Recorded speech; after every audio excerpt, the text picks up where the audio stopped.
할렐루야. 예, 한 번 더 할렐루야.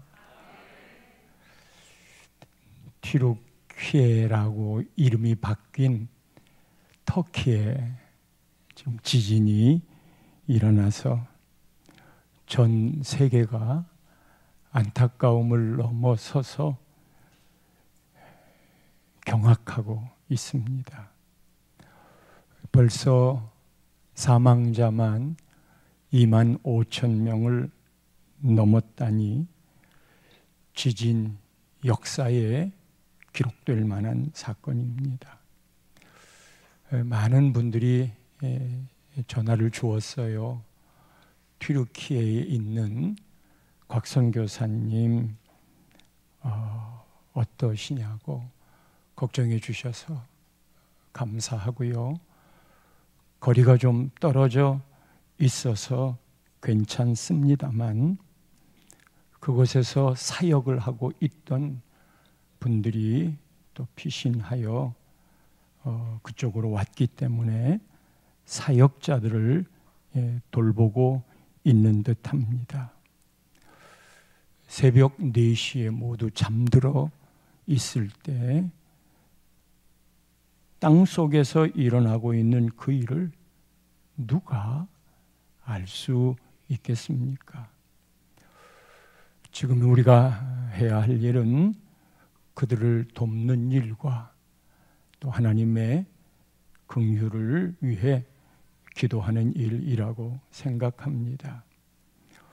우리 교단 총회에서도 이 일을 돕는 차원에서 아픔을 같이 나누는 차원에서 진행하고 있으리라 생각합니다. 급한 물품으로 도울 수 있는 길은 여러 통로가 있습니다.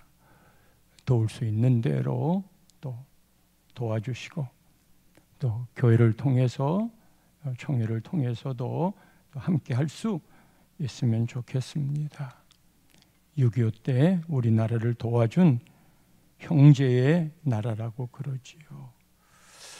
이런 현상들을 보면서 마지막 때를 향해 종말에 나타나고 있는 증세들 중에 하나가 지진이고 그리고 지금 우크라이나 전쟁 같은 전쟁인데 현장이 그러고 있습니다. 함께 깨어있는 메시지로 들을 수 있기를 바라고 우리의 남은 세월들을 하나님을 기억하고 우리 서로 사랑하며 살아갈 수 있기를 원합니다. 하나님은 아브라함을 택하셨고 하나님의 택하심은 아브라함의 상태에 좋고 나쁨이 아니라 하나님의 절대적인 주권으로 택했고 택한 다음에는 너는 복이 될지라 복의 근원이라 하여 그를 통해 복이 흘러가도록 했습니다. 그리고 그의 혈육적인 후손들을 선민 하나님이 보듬고 택한 민족 그 이후에 우리 같은 이방인들도 예수 그리스도를 통해 아브라함의 후예로 편입이 되었지. 문제는 택했던 아브라함에게 자녀가 없었습니다. 이미 그의 아내 사라는 경수가 끊어졌다. 여성의 기능을 잃어버렸다 말하고 있고 그래서 사라의 몸종 하가를 통해 이스마엘을 낳습니다. 사라가 부추겼지요. 하나님의 뜻과 상관없는 인간의 계획으로 육신의 자녀를 낳습니다. 그때 아브라함의 나이가 86세입니다. 아이 낳기를 포기했던 아브라함과 사라에게 하나님이 이삭을 주겠다고, 자녀를 주겠다고 약속을 했고, 아브라함과 사라는 그걸 비웃다시피 했으며 불가능하다고 단정했지만 하나님은 100살에 이삭을 주셨습니다. 아들 달라고 아브라함 기도하지 않았어요. 전적으로 약속의 자녀이고 하나님의 언약은 그렇게 해서 이루어진 바, 이스마엘은 육신의 자녀로 낳았으나 이삭은 약속의 자녀로 태어납니다. 지난 주일 말씀에 그 약속의 자녀 이삭을 하나님이 모리아 산에서 번제로 드리라 했고, 실제로 그 사랑하는 독자 이삭을 아브라함의 마음에는 이미 죽인 바 되었습니다. 이해할 수 없는 아버지의 그 말에 묵묵히 순종한 어린 양 같은 이삭, 그것을 통해 하나님을 경외하는 시험을 통과하고 끝내 하나님은 그 사랑하는 아들 독자 이삭을 죽여서 바치라고 하는 이 잔인한 말 대신에 이삭을 살려주고 당신의 아들 예수 그리스도를 우리를 위해 십자가에 죽게 하신 반전의 드라마를 말씀드렸습니다. 그 이삭이 나이가 40이 됐습니다. 40 가까이 될 때까지 결혼을 못했습니다. 혼기가 많이 늦었습니다. 아버지 아브라함이 며느리 구하기 프로젝트에 나섰지요. 살고 있는 가나안 땅에서는 며느리를 구하고 싶지 않았으면 그곳에 이방 종교 가나안 신들을 데리고 올 수 있기 때문에, 그래서 신이시란 늙은 종 엘리에셀의 사타구니에 손까지 얹으면서 이 약속은 변하면 안 된다, 지키겠는가. 그리고 먼 고향 땅 내 족속 친척에게로 가서 며느리를 구하라. 그곳에 당도하여 하나님의 적극적인 섭리로 이삭의 아내가 될 리브가를 만나게 됩니다. 리브가는 자초지종의 이야기를 듣고 한 번도 만나지 않았던, 사진조차 보지 못했던 그 이삭을 향해 결혼하기로 작정하고 엘리에셀 종을 따라 나섭니다. 아마 이삭이 결혼이 늦어진 이유도 이방 여인이 아닌 리브가를 만나려고 했기 때문이 아닌가. 여러분 생각해 보세요. 당시에 아브라함은 그 지역의 거부입니다. 며느리를 데려고 줄 서는 뚜쟁이들이 왜 없었겠어요? 그래서 참 착한 이삭이잖아요. 외모도 그럴듯했을 거예요. Maybe.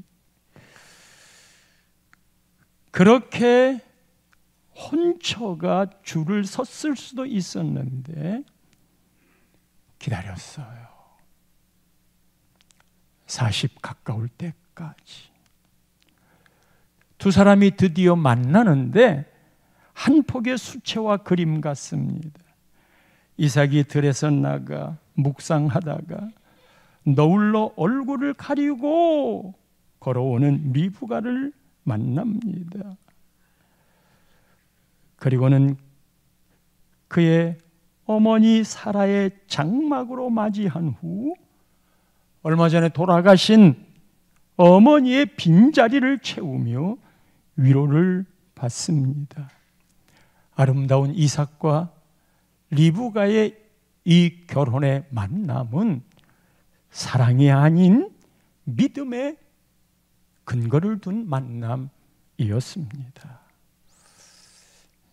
사랑으로도 결혼해야 되지만 우리는 하나님의 뜻을 쫓는 믿음으로 해야 그 결혼도 의미가 있겠지.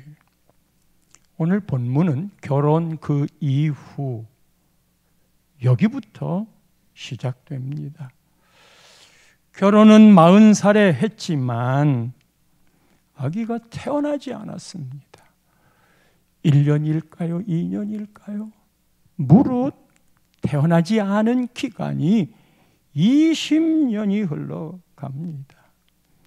40살에 늦은 결혼을 하고 26절에 보면 자녀가 태어날 때 그의 나이가 60이라고 오늘 본문에서 읽었습니다.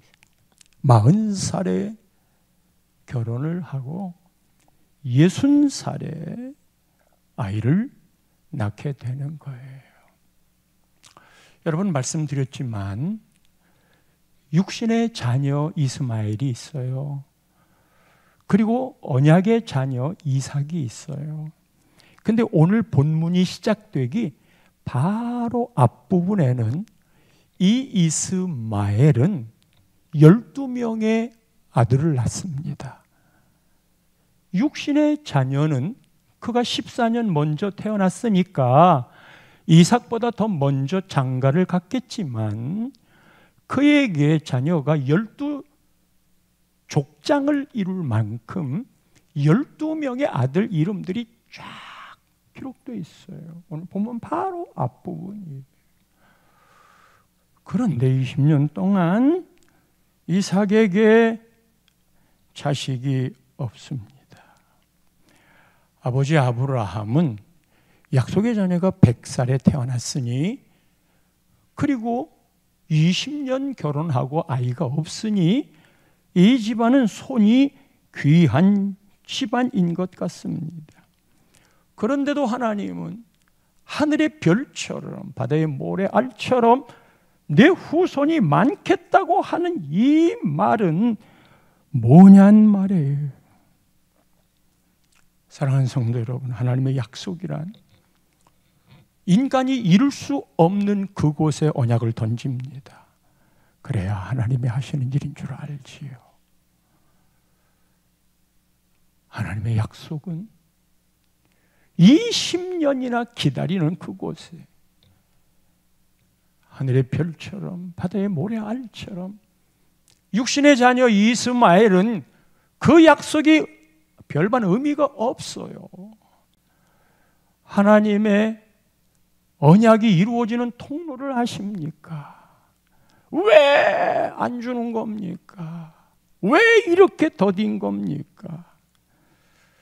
충분히 그럴 수 있겠지요.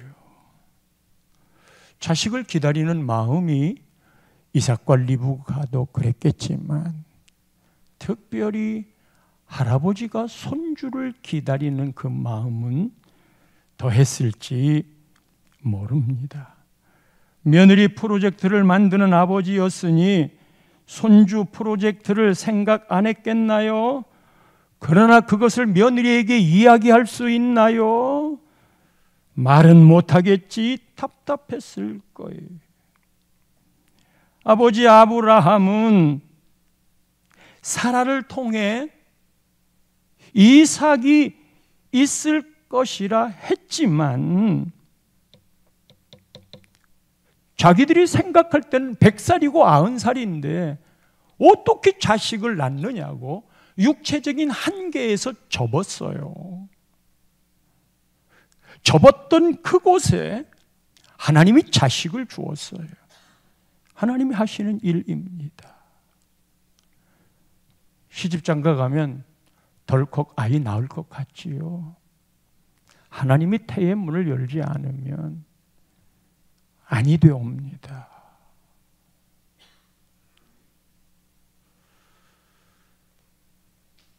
아브라함이 이삭 아들을 달라고 기도하지 않았지만, 그러나 그의 아들 이삭은 달랐어요. 오늘 본문 21절 말씀을 보면 이삭이 그의 아내 리브가가 임신하지 못하므로 그를 위하여 여호와께 간구하며 여호와께서 그의 간구를 들으셨으므로 그의 아내 리브가가 임신하였으니. 여러분, 임신의 문제는 사무엘을 낳은 한나에게서도 그 예를 보듯이 임신을 못하면 그 임신 못한 것의 독박을 아내가 질 것 같은 분위기를 갖고 있어요.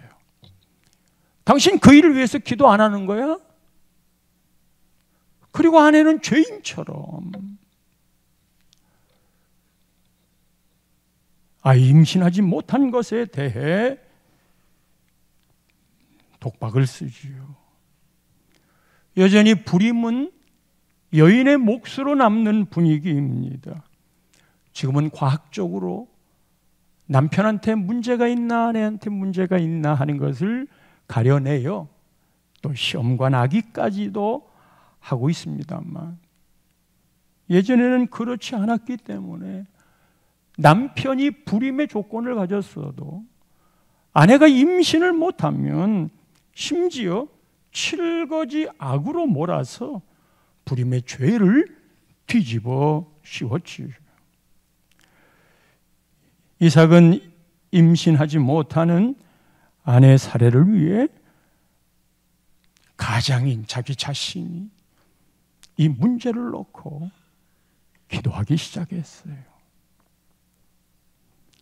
결혼해서 신혼, 허니문 지날 때에는 그런 기도 잘 안 할 거예요. 왜냐하면 이제 하나님이 곧 자식 주실 텐데 임신 위해서 기도, 건강하고 지혜로운 아이 달라고는 기도하겠지만 임신 그 자체는 요즘은 그런 불임이 많아지니까, 환경이 불임을 걸게 하니까, 인간의 욕심이 자기 중심으로 돌아가니까, 애가 있으면 내 삶에 제약을 받으니까, 그래서 심지어는 애를 낳고도 그게 너무 힘든 차원이 아니라 죄송하지만 귀찮은 차원에서 버리기도 하지요. 당연히 임신하겠지 했던 그게 시간이 흘러가면서 임신이 안 돼요. 2, 3년 후에는 이제 다시 기도 모드로 돌아가야 됩니다. 여보, 이거 왜 이렇게 임신이 안 되는 거지? 그런데 그게 10년도 아니고 20년씩이나 기다려야 했습니다. 이쯤 되면 아버지 아브라함이 그러했듯이 그의 아내 사라가 그래도 여보 후손을 봐야 되잖아. 그러니 다른 여인을 통해 자녀를 낳고 몸종의 자녀는 내 자녀니까 사라는 자기 자식으로 품으려고 했지요. 이삭도 그거를 아버지에게 들었을 거예요. 자기 태어나기 14년 전에 이스마엘 형이 태어났다는 것을. 이 아버지가 100살에 이삭을 낳았잖아요. 그리고 이삭이 60살에 쌍둥이를 낳잖아요. 그러면 그때 쌍둥이 날 때 할아버지인 아브라함이 160살이에요. 할아버지 아브라함은 175세에 죽었으니까 쌍둥이 손자들이 태어나는 걸 할아버지가 보았고 15살 될 때까지 할아버지 아브라함이 손자들에게 하나님에 대한 이야기를 했을 거예요. 수요일 날 셀리더 교육을 하고 있는데 저 뒤 로비에 아시는 선배 목사님이 오셨어요.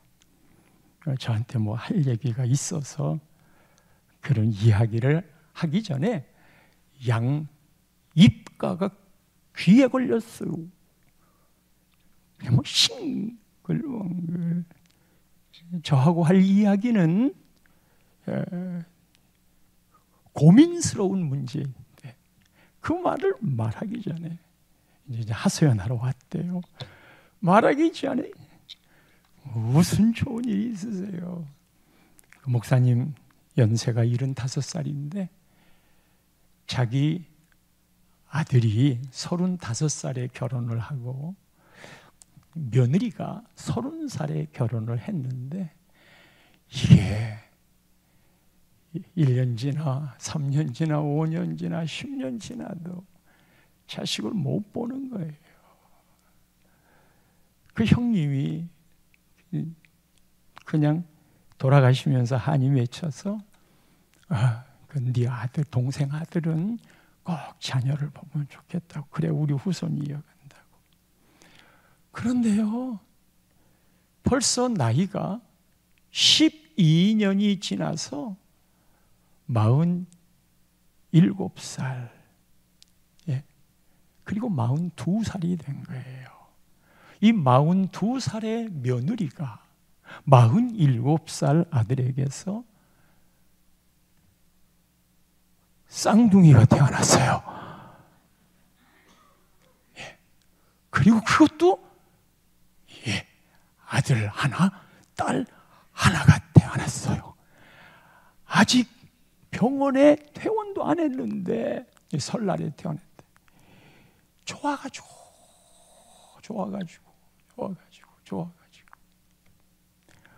그래서 제가 커피 한 잔 얻어먹으려고 했다가 제가 축하한다고 커피 한 잔 사드렸어요. 할아버지가 그 쌍둥이들에게 하고 싶은, 그 손자 손녀에게 하고 싶은 말들만 있겠지. 이삭이 들었던, 아버지가 이스마엘을 낳을 때 하갈의 몸종의 몸을 통해 형님이 태어난 걸 알아요. 여러분, 그런 분위기가 흘러가면 그 집안은 그게 맥이 되는 건데 이삭은 그거를 끊어버렸어요. 그리고 육신의 자녀를 그 방법으로 택하지 않았어요. 그리고 그는 육신의 자녀를 얻는 동안에 그 고통의 세월에 기도하기 시작한 거예요. 그게 21절의 말씀이에요. 여러분, 그 육신의 아들 이스마엘이 지금의 아랍권의 선조잖아요. 그의 후예들이 지금 이슬람을 형성하고 있는 거잖아요. 기독교와 이슬람에 대치하는 것을 우린 잘 알고 있잖아요. 20년가량 기도해도 응답이 없고 결과가 없으니까 보통은 실망하고 포기합니다. 그리고는 하나님은 없다. 그리고는 하나님은 내 기도를 안 들어줘. 그렇게 끝나지요. 하나님은 네 기도 안 들어주는 거 없다. 그렇게 말합니다. 성경에 아주 고통스러운 사람 하나가 나오는데, 그런데 그가 나중에는 존귀한 자가 됩니다.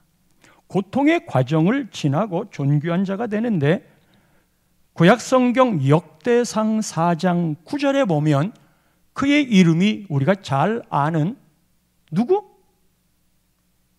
야베스. 야베스는 그의 형제를 보다 귀중한 존귀한 자예요. 근데 여러분, 이 야베스의 원래 모습을 봅시다.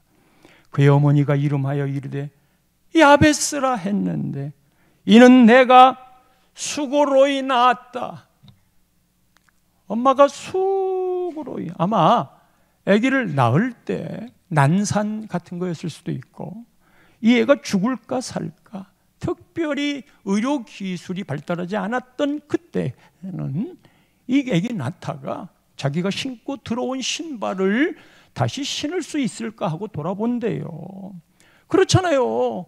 제왕절개를 해야 되는데 제왕절개를 못하는 그때에는 나타가 둘 다 어쩌면 아이를 열심히 낳다가 아기는 살리고 본인은 죽기도 했지. 내가 수고로이 낳았던 이 고통의 아들이 형제보다 귀중한 자가 되었다. 우리 제자 훈련 할 때 중간 단계에 꼭 보는 영화가 있었잖아요. 동물농장에서 보여주었다는 낙타 이야기, 제목이 낙타의 눈물이었어요. 낙타가 새끼를 낳는데 이 새끼가 엄마 젖을 빨러 오면 뒷발질로 팍팍 걷어차는 거예요. 그 새끼가 젖을 못 먹으니까 죽을 지경이 됐어요. 그래서 마두금 악기를 가지고 연주를 하면서 그 애미 낙타 앞에서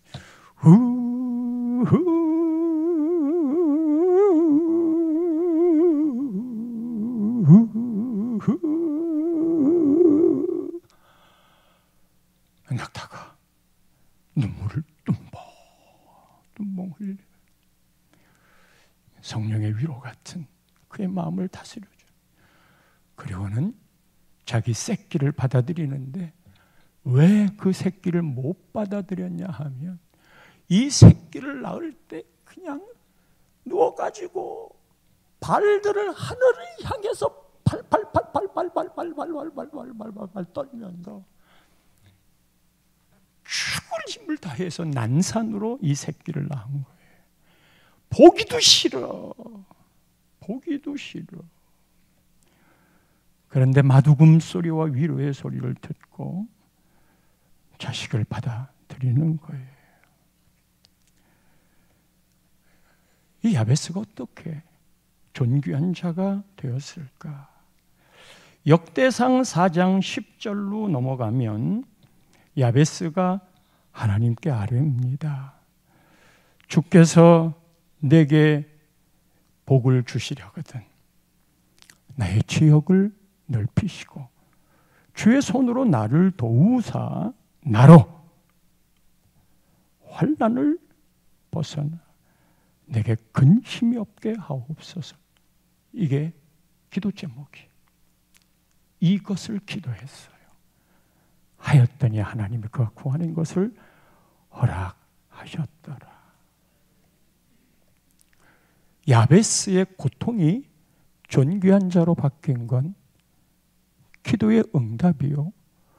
기도의 응답의 결과는 기도가 있기에 이루어진 것인지라.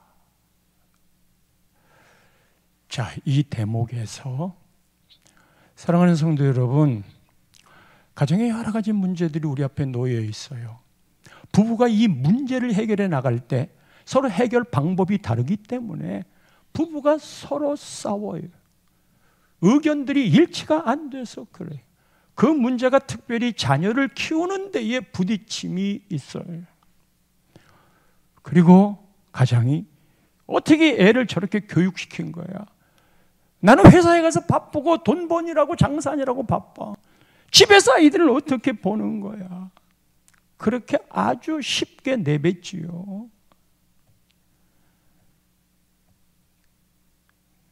남편 가장이 그 문제를 놓고 기도해 봤어? 왜 그 기도 제목이 아내 것이라고만 생각해? 왜 하나님을 향한 믿음이 여인의 몫이고 남자의 몫이 아니라고 생각하는 거예요? 어디 성경에 그런 말이 있어요? 어디서 그렇게 배웠어요? 성경은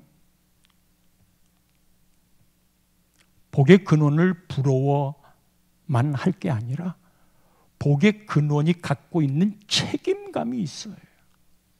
성경은 가장이 갖고 있는 명령권보다 가장이 갖고 있는 그 책임감이 더 큰 것이에요. 이삭은 아내 임신하지 못한 걸 놓고 기도했어요. 가장들이요, 제가 자꾸 가장에게 부담을 주려는 말이 아니라 하나님 말씀의 법도를 가르치는 거예요. 가장이 서야 그 가족이 서게 돼 있어요. 가장을 통해 하나님이 그 가족에 축복권을 주는 거예요. 가장이 도무지 그 일을 못하면 믿음 있는 아내가 그 가장의 역할을 대신하지만 하나님이 원래 주었던 질서에 그 축복의 통로가 약해지는 거예요. 밥 벌어 먹고 살기 바쁘다고? 처자식 먹여 살리기 바쁘다고? 하나님은 당신을 먹여 살리는 게 더 바빠.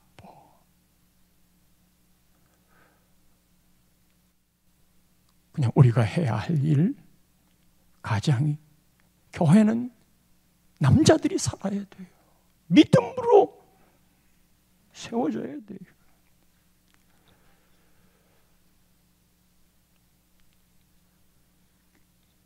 가정에 어려운 일이 있고, 자녀에게 어려운 일이 있고, 재정적인 문제가 있고, 가족 중에 누가 암이 걸려서 죽게 생겼고,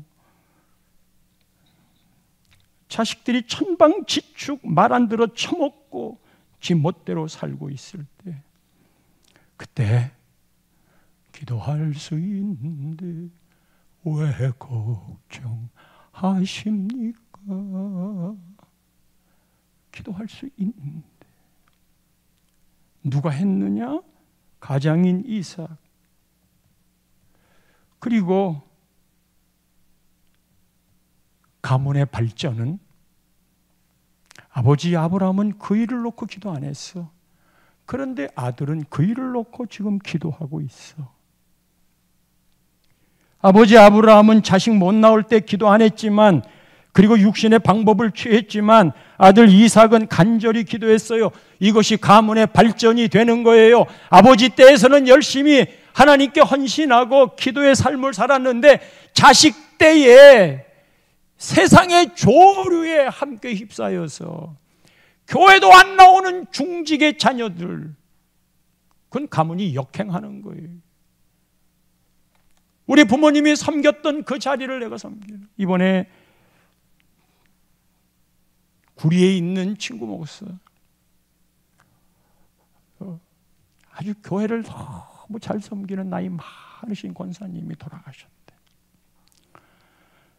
그리고 먼 곳까지 가서 장례식을 다 치르고 오셨어. 장례식을 딱 치르고 난 다음에 자식이 몇 있는데 너무 그 권사님이 아름답게, 그 목사님이 너무 아쉽대요. 그런데 너무 귀하게 섬겨서, 나이가 드셨는데도 그렇게 섬겨서 은퇴하고 나신 다음에, 그런데 장례식을 다 끝나고 난 다음에 제일 큰 딸이, 목사님, 우리 어머님 뒤를 이어서 제가 어떻게 교회를 섬겼는지 알고 있는데 어머니의 빈 자리를 제가 이제 교회를 옮겨서 목사님네 교회 어머니 자리를 대신하겠습니다. 그 말을 듣는데 제 가슴이 뭉클한 거예요. 그 어머니가 강조했겠어요. 장례식을 치르면서 큰 따님이, 내가 그 어머니, 그러니까 이 딸은 그 어머니의 아름답게 섬기고 천사처럼 돌아가신 그 하늘의 영광을 아는 거예요. 예. 우리 교회 주보에도 그 외할머니 권사님, 그 권사님의 그 믿음의 발걸음의 추억들이 그 손녀딸 권사에게 믿음의 도전을 주는 거예요. 근데 이삭은 그런 부분에 발전하는 거예요. 그래서 여러분들이 내 자식 때 다음 세대에게 어떻게 이 믿음의 계보를 이어갈게 할까? 내가 너한테 못 해준 게 뭐가 있어? 용돈 달라면 다 줬고 학비 달라면 다 내줬는데 내가 너한테 못한 게 뭐야? 못한 게 있지. 하나님이 베풀어 준 축복권을 자식한테 안 쓰고 돈으로 때우려고 했던 것, 그거면 다 되는 줄 알았던 것, 그리고 그 돈 번다고 믿음 안에 살지 못하고 세상과 더불어 짝하여 살면서 믿음 있네 했던 것들, 그런 면에서 아브라함과 이삭의 계보는 영적으로 발전이 된 거지요.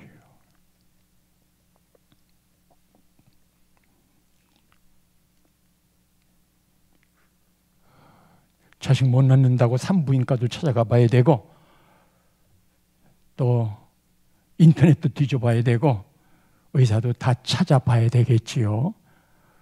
그런데 리브가가, 이삭은 그렇게 해서 어떻게 했나 보세요. 22절 말씀입니다.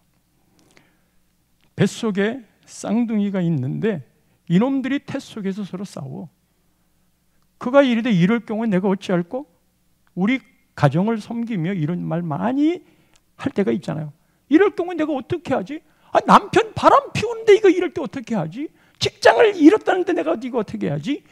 이 자식이 나가가지고 사고를 쳤는데 이거 어떻게 하지? 이 경우에 어떻게 하지? 그런 거 많이 있잖아요. 이 경우에 어떻게 할 거야? 하고 가서 여호와께 묻자온대. 이 여인도 기도의 여인이었어요. 이 여인도 이삭과 리브가가 같이 기도로 하나가 됐어. 가정 예배 하나 안 드리면 이 마음이 하나가 안 돼요. 뭐가 어색해요? 우리도 가정 예배 판판이 실패했어요. 애들 키우면서 한 놈 달래면 또 한 놈이 툭, 이놈 달래놓으면 이놈이 툭. 많이 못했어요. 근데 그게 늘 뒷꼭지를 잡아요. 근데 그래도 고비를 잘 넘겨야 되는데 지금 자녀들이 있으면 아버지부터 시작하세요. 아버지가 인도하세요. 지금 여기저기 그런 이야기들이 들려요. 목사님 그렇게 선포하시고 난 다음에 우리 남편이 정신을 차리고 너무 고마워요. 너무 멋쟁이 남편이에요. 우리 가정예배 드리자. 교회에서 나가는 일주일에 한 번 드리는 그 가정예배라도 우리 함께 드리자. 아이야 이리 오거라. 어릴 때 아이들을 그런 부분에 제어해 놓지 않으면, 그것도 존경의 마음으로 믿음의 방법으로 제어해 놓지 않으면 기회 놓쳐요. 우리 부부는 애들 다 출가했기에 부부가 이제 둘이서 끊어질 날은 없어요. 그냥 둘이 맞추면 되니까. 그리고 부부가 함께 기도 제목을 가지고 손잡고 기도하면 어떤 것이라도 이룰 수 있는 이것을 살아있을 때 하세요. 건강할 때 하세요. 그 중에 남편이 죽거나 아내가 죽거나 애들이 멀리 떠나 각자의 길로 출가하면 아이들과 같이 누려야 될 그때 행복을 놓치는 거예요. 그때의 믿음의 추억을 주란 말이에요. 이거를 교회적으로 이야기하니까 핑계 삼기도 좋잖아. 아멘 하신 복은 복 받을지어다.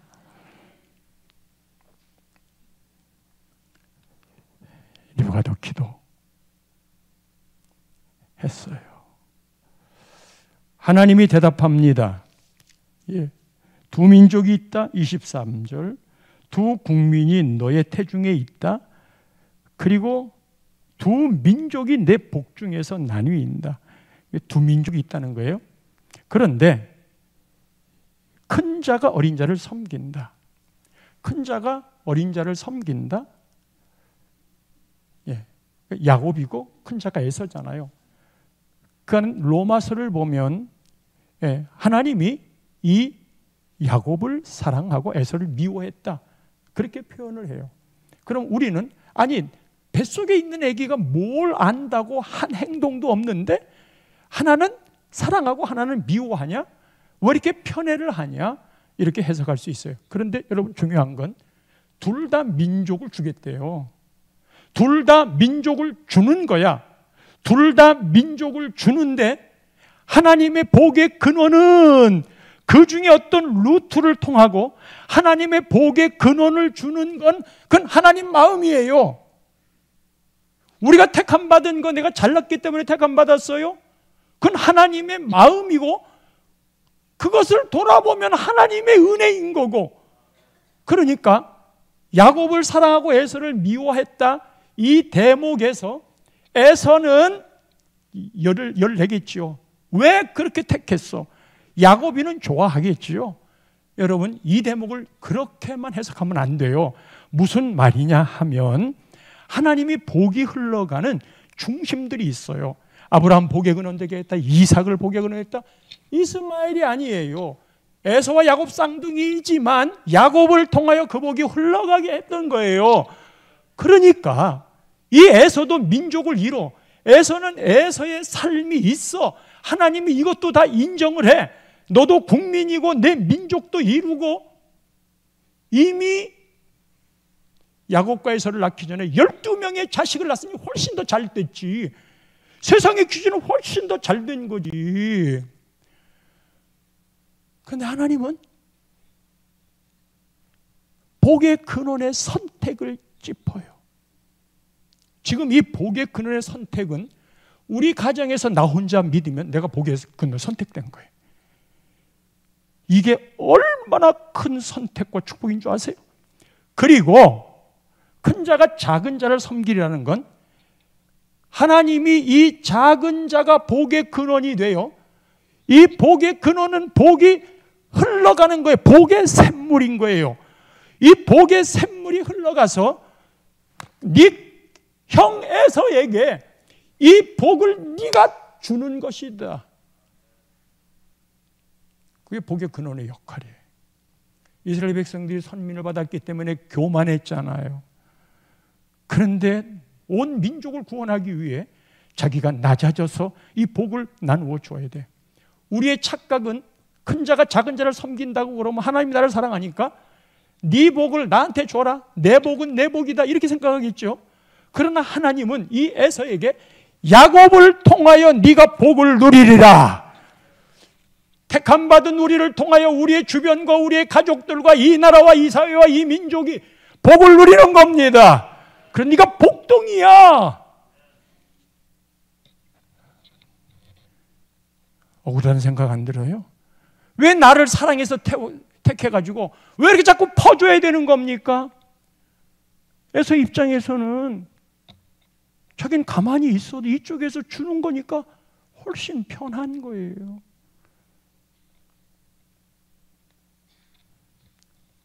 그러나 하나님이 선택하셨다는 너는 복이 될지라. 여기가 없으면 에서도 복이 없고 이스마엘도 복이 없고 내가 없으면 그 복이 우리 가정에 흘러가지 않아. 가족 구원은 여러분이 예수 믿는 자로 이 기준부터 나를 통해 복이 흘러가야 돼. 그 우리 형도 나를 섬기고 나를 통해 복을 받는 거야.